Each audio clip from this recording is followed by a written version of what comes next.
meine lieben Leute und willkommen zu dem neuen Video. Es gab eine sehr lange Pause, jetzt geht's weiter und ja, ich wollte euch fragen, wie ihr wahrscheinlich schon den Titel gelesen habt. Kennt ihr einen guten Weg oder habt ihr wahrscheinlich nicht gelesen, aber auf jeden Fall. Kennt ihr einen guten Weg, wie ihr zum Beispiel, weil ich halt gedacht, dass ich eine Capture Card kaufe. Also das kommt sowieso und dann würde ich mir die Avamedia Gamer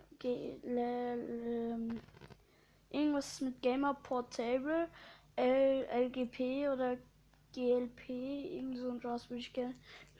Die würde ich kaufen und ob ihr da wisst, wie viel das kostet und wo ich es am günstigsten kriege, das wäre mir wichtig, dass dann demnächst dann geile Videos auf der PlayStation 3 kommt. Und ja, das war jetzt ein kurzes Video, 1 Minute